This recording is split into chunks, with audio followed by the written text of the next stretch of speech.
Let's unlock the secrets of one of the biggest mysteries that was introduced in The Legend of Zelda Breath of the Wild, the Malice. Join me, Zelda crew, as I reveal some mind-blowing changes that happen with the Malice between Breath of the Wild and Tears of the Kingdom, and explore the impact it will have on the highly anticipated sequel. From hidden twists to shocking gameplay differences, if you are like me and are eagerly awaiting the arrival of Tears of the Kingdom, this video might help ease the pain. First, let's take a look at Malice in Breath of the Wild. In The Legend of Zelda Breath of the Wild, the Malice is a force that corrupts the land and its inhabitants. It is caused by the evil calamity Ganon and is a major plot point in Breath of the Wild. In the game, you must defeat Ganon to restore peace to the land and free the land of Malice.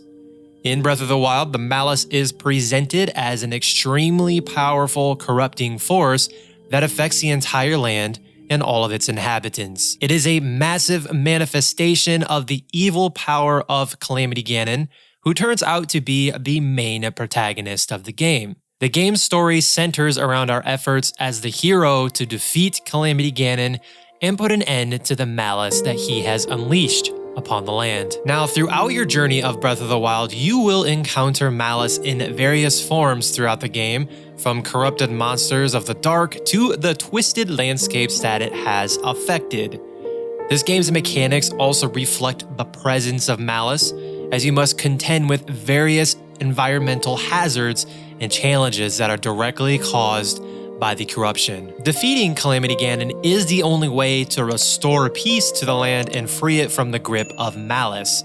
This is the ultimate goal of Breath of the Wild and the ultimate challenge. Along the way, you must also restore the power of the Divine Beast, which are ancient mechanical constructs that are crucial to defeating the Calamity. You then have to also gather powerful weapons and allies to help them in your perilous quest. In order to defeat the Calamity Ganon and restore peace to the land, you must use all the resources at your disposal and overcome the challenges that the Malice presents. In addition to the gameplay mechanics, the story of Breath of the Wild also heavily revolves around the concept of malice. Our hero Link awakens from a 100-year slumber to find the land of Hyrule in ruins, overrun by the forces of Calamity Ganon and the malice he has unleashed. Link must journey across the vast and dangerous open world, uncovering the history of Hyrule and the events that led to its downfall. Along the way, you will also encounter various NPCs who have been affected by the malice in different ways.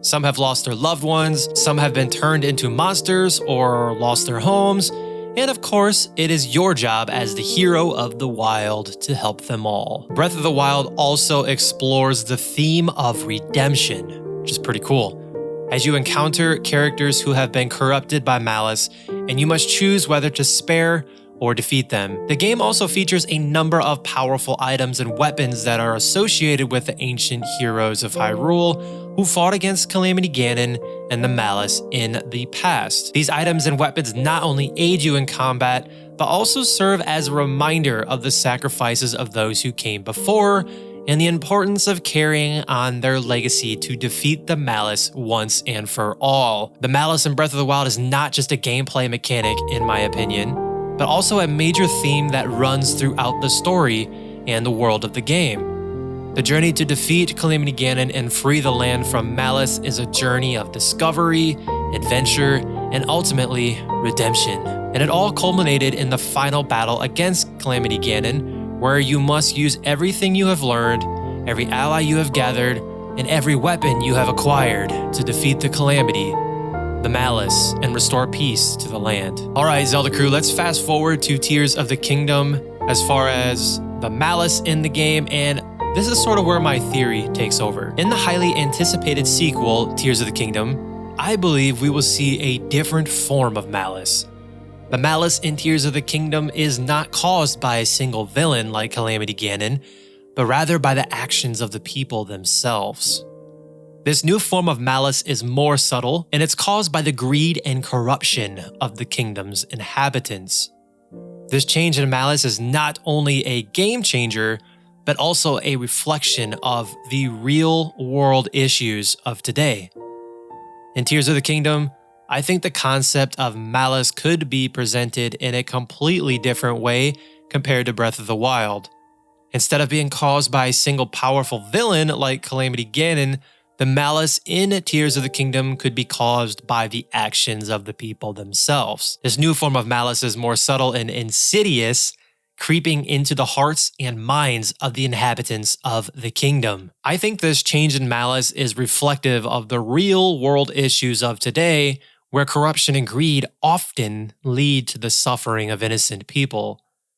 In Tears of the Kingdom, you're going to encounter various characters who have been affected by this form of malice, from those who have been manipulated and controlled by corrupt officials, to those who have been driven to desperation and despair by the greed of their fellow citizens. And hey, listen, if you're new, my name is D-Rock, and I create Zelda content like this and so much more based on the Zelda franchise. So if you are enjoying the content so far, remember to subscribe and turn on all notifications to keep it locked in right here for all things Zelda. You will also have to navigate a world where the lines between good and evil are not always clear, and where the choices you make will have a direct impact on the outcome of Tears of the Kingdom.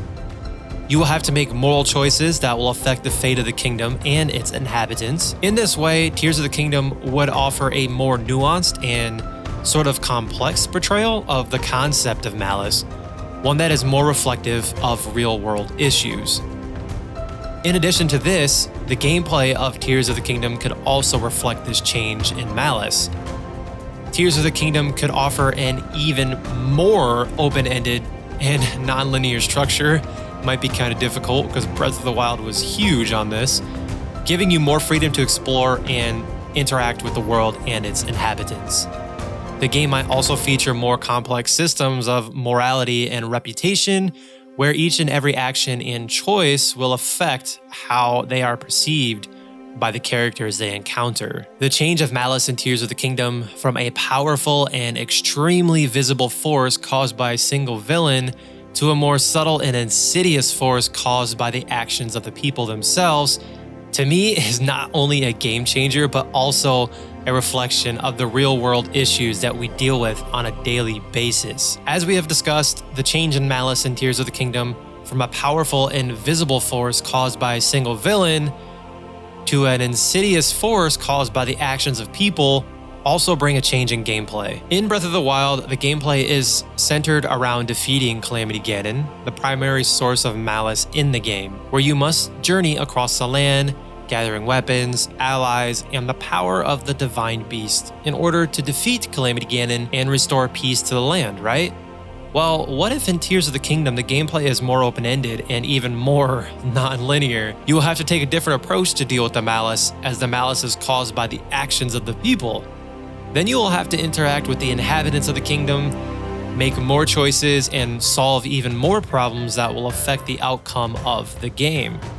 Then you will have to navigate a world where the lines between good and evil are not always clear, and where your choices will have a direct impact on the fate of the kingdom and its inhabitants. I think this change in gameplay would make Tears of the Kingdom more engaging and more realistic, as it reflects the complexity of the real world issues of today, and that's kind of the whole point of my theory. You would have to make moral choices, navigate complex social and political systems, and deal with the consequences of your actions, which again is something that correlates to each and every one of our lives. This change in gameplay for Tears of the Kingdom could make the game way more challenging and more rewarding, as you will have to use your skills and intelligence to succeed, rather than relying on brute force. This change to malice from Breath of the Wild to Tears of the Kingdom would not only be a game changer, but also a reflection of the real world issues. The change in malice could also affect the gameplay, making it more engaging and so much more realistic. And Hey, listen! Be sure to check out this Zelda video next, because I go over some god-awful mechanics from Breath of the Wild that must be changed if Tears of the Kingdom is going to even think about dethroning Breath of the Wild. Much love, Zelda crew, be the light, and remember, it's dangerous to go alone, so click this Zelda video next. I'll talk to you over there.